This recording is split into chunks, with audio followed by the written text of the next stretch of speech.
Let's go and take a look at Oracle Metadata Views. At the end of chapters where I've actually created DDL objects, what I like to do is look at the specific metadata views for the objects in that chapter. So in this case it would be sequences, synonyms, views, materialized views, and so on. In this case, given that we haven't actually looked at the metadata views in this chapter yet, I want to go through and reiterate on the structure of them. So basically, you have the Oracle database, and then access to the metadata is gathered through all views, DBA views, and user views.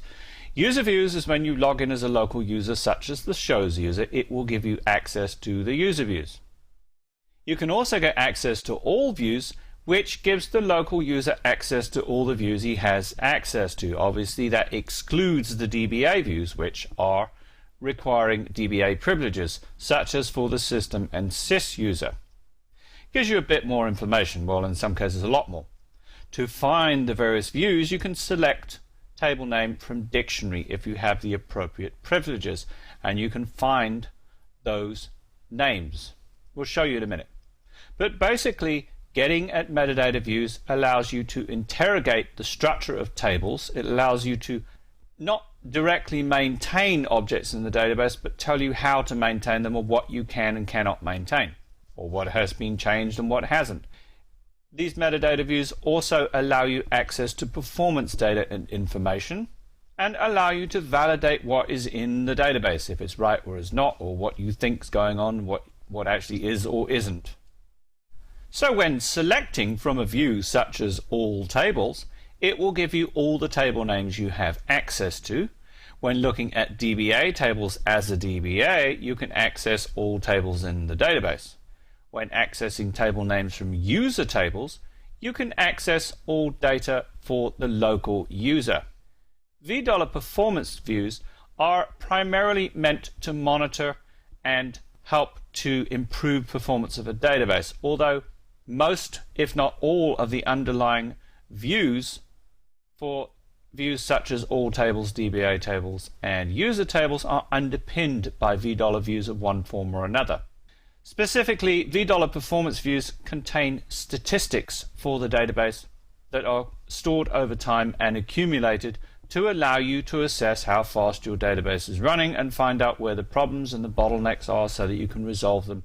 There are some other views, a little bit advanced, we don't need to worry about them, but they have specific names, so if you see odd names in there, then that's what they are. So, looking at objects or DDL type objects in the database, user objects will show you all the objects in a current user, including tables, indexes, synonyms, sequences, PLSQL, procedures, everything basically.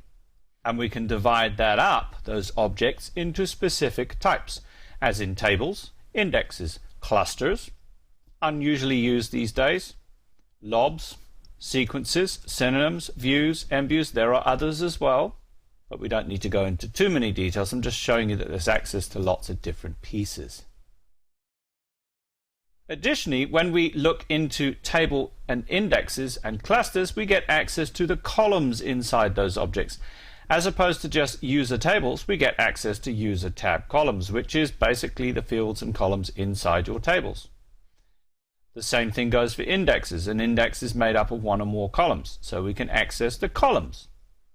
And obviously the clusters. Constraints are defined against columns on tables, so we have the constraint itself and then the columns within the constraints. There are all sorts of things that we use to access data as defined in PLSQL. Nested tables and VRAs will be covered in the chapter on PLSQL. Role privileges, system privileges, and tab privileges were covered in the chapter on security. And here's some more stuff that we can use to get at PLSQL objects, including procedures, triggers, columns, source. We can also find various other types of views, such as looking at the users in a database and recent errors in a database as well. PLSQL we'll cover in the PLSQL chapter. Privileges, as I said, we've already covered. Privileges, as I've said, we've already covered. This topic will be continued in the next movie.